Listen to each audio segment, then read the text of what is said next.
नमस्कार बंधुरा तो शुरू करছি রায়ান মার্টিন কোশ্চেন ব্যাংকের ক্লাস 6 এর পেজ নাম্বার 56 এর page first summative evaluation Birbhum জেলা school Balurghat high school.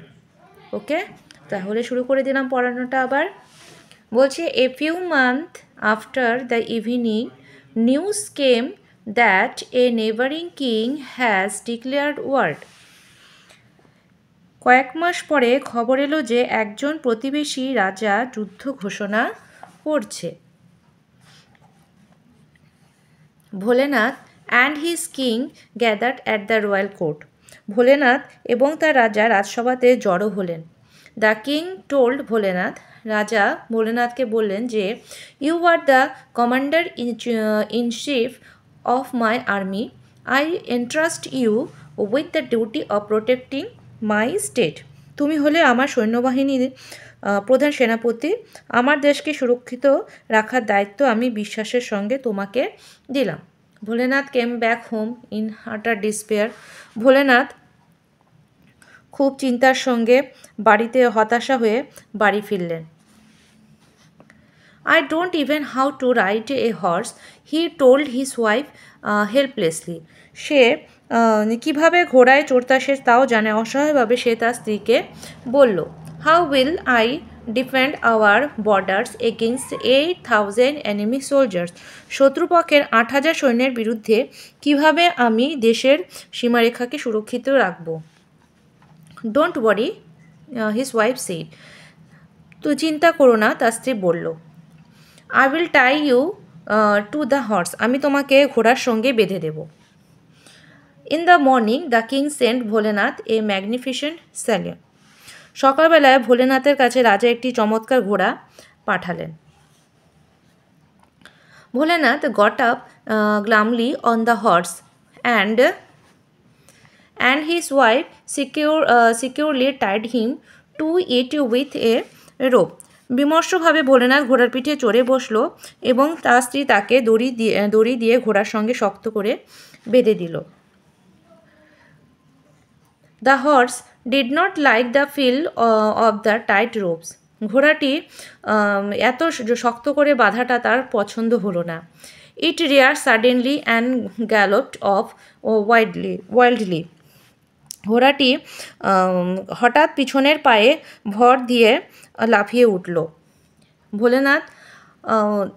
Bholenath hung desperately to its mane. Bholenath মরিয়া হয়ে ঘোড়ার কেশর ধরে রইল। Realising that the horse was headed straight for the enemy camp, Bholenath shouted in fear.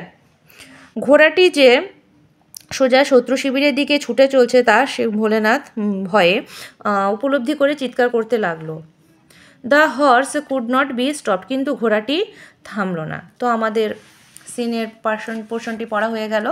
এবার আসছে আমরা কোশ্চেন অ্যান্সারে পালায়। তো প্রথমে এ নাম্বারে কোশ্চেনে বলছে why did the horse rear suddenly গলাপ অফ ওয়াইডলি। তো আমাদের এটার উত্তর হবে The horse reared suddenly and galloped off wildly because the horse did not like the feel of tight rope. Number 2 বলছে Why did Bholenath shout in fear? Bholenath কেন চিৎকার করে উঠল? তো বলবো Bholenath shouted in fear because the horse was headed straight for the enemy camp and it could not be stopped. Number 3 বলছে How did Bholenath come back home? Bholenath, আমাদের উত্তরটি হবে Bholenath come back home in utter despair. Number 4 বলছে who gathered at the royal court.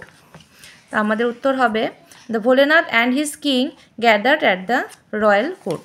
তো আমাদের এ নাম্বারের উত্তরগুলো হয়ে গেল। এরপরে আসছে আমরা বি নাম্বারে, ট্রু আর ফলস বলতে হবে কোনটা কি। তো Bholenath did not know how to stop the horse, এটা হবে এখানে ট্রু। ভোলেনাথ জানতো না কিভাবে ঘোড়া থামাতে, মানে ঘোড়ায় চড়তেও জানতো না, কোনো কিছুই জানতো না, ট্রু হবে। Bholenath caught tightly the tail of stallion. তো এখানে হবে এটা ফলস। নাম্বার 3 বলছে Bholenath come back with self confidence. ওর মধ্যে কোনো হতাশ হয়ে গিয়েছিল, ওর কোনো সেলফ কনফিডেন্স ছিল না, তো এটাও হবে false. The king had no trust on Bholenath.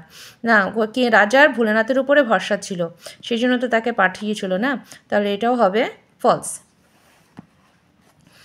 এরপরে বলছে number 2, read the given passage carefully and answer the questions that follow. প্রথমে প্যাসেজটি ভালো করে পড়ে নিয়ে তারপরে উত্তর দিতে বলেছে। It was a little narrow shop. এটি একটি চিকন ছোট সরু একটি দোকান। Not very well lit. এটা খুব একটা সুন্দর না। অন দ্য শপ কাউন্টার, দোকানের ভেতরে there were several crystal ball. বিভিন্ন রকমের কাচের বল ছিল। On the floor there were magic mirrors. নিচে ছিল, মেঝেতে ছিল একটি ম্যাজিক আয়না। One to draw you out long and thin and one to make you short and fair. একটা ছিল লম্বা, তোমাকে সে এঁকে দিবে লম্বা এবং পাতলা, এবং আরেকটি ছোট এবং মোটা তোমাকে বানিয়ে দিতে পারবে। তো এরপরে আসছি আমরা এখানে কোশ্চেনের টিক মার্কে। বলছে দ্য শপ ওয়াজ কি ছিল? Wide, narrow, huge, bright. এখানে হবে narrow. On the floor there were crystal balls, magic mirror, light, candles. কোনটা ছিল? এখানে হবে ম্যাজিক মিরর। হয়ে গেল। এরপরে আসছি আমরা 3 নম্বরে। 3 নম্বরে বলছে তোমাদের একটি পোয়েম দিয়েছে, সেই পোয়েমটা পড়ে আমাদেরকে বলতে হবে।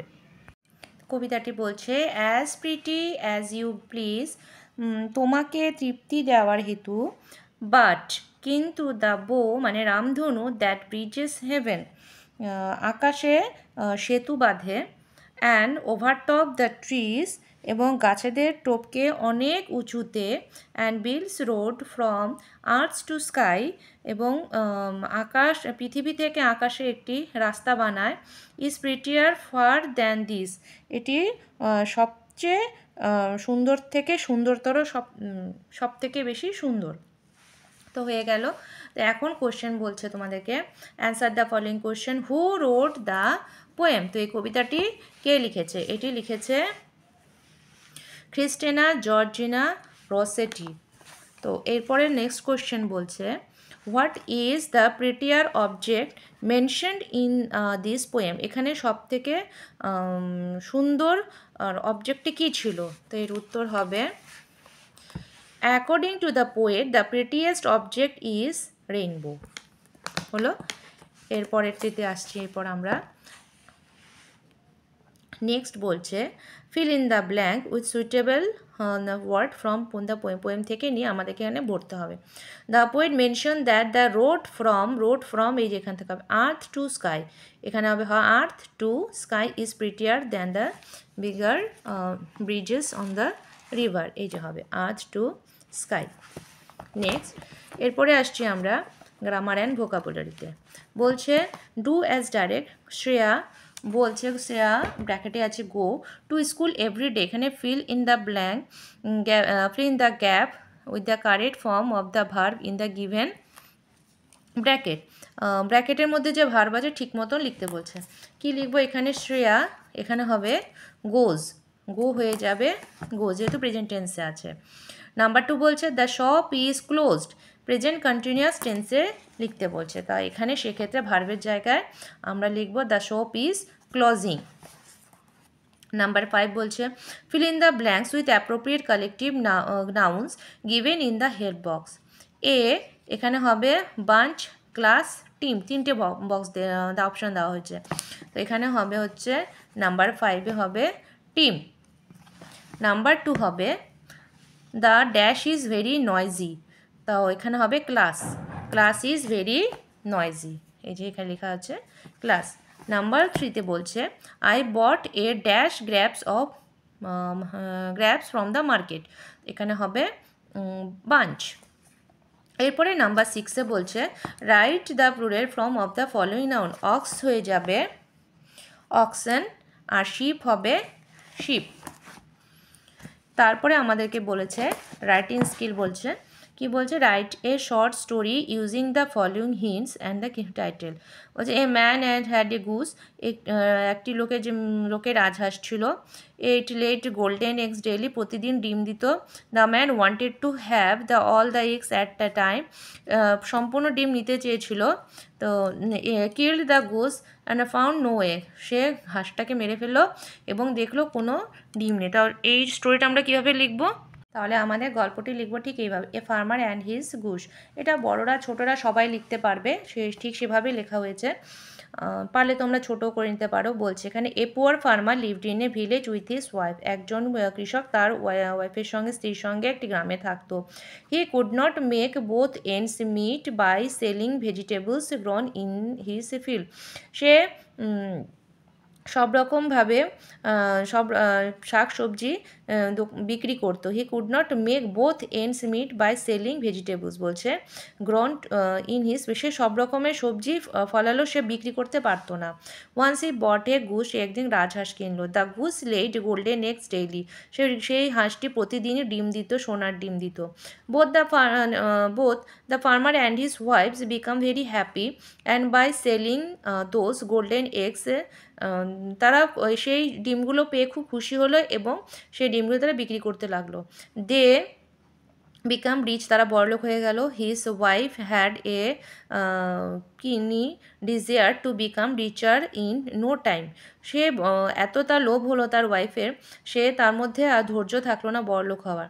One day in absence of the farmer his wife was greedy of the getting all the eggs at a time. তো একদিন তার ওয়াইফের এত লোভ হলো যে সে ফার্মার ছিল না, সেই সময় সে বাড়িতে সম্পূর্ণ ডিম একসাথে নিতে চেল।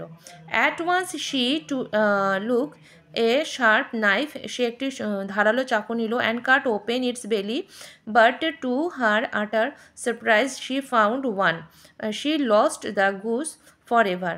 সে যখন তার পেটটি কাটলো, দেখলো ওখানে কিছুই নেই এবং সে তার হাঁসকে হারিয়ে ফেললো। এখানে বলছে মোরাল হবে গ্র্যাবস অল লুজ অল। হয়ে গেল। তো এর পরেরটি আমাদেরকে কি বলছে, এর পরেরটি আমাদেরকে বলছে, write a paragraph to on your family, তোমার ফ্যামিলি সম্পর্কে বলতে। Members of your family, their relationship, your relationship with them, আর your comment on the family. তারও কীভাবে লিখবো এটা? তো মাইসেলফ বা মাই ফ্যামিলি, সেই সম্পর্কে লিখতে গেলে ছোট্ট একটি লেখা দিচ্ছি।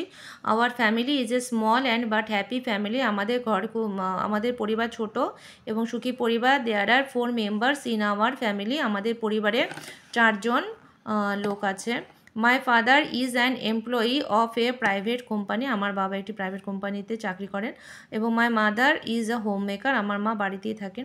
My younger sister is now only 4 years old, আমার বোন 4 বছরে। She has just started going to school, শেষ মাত্র স্কুলে যাওয়া শুরু করেছে।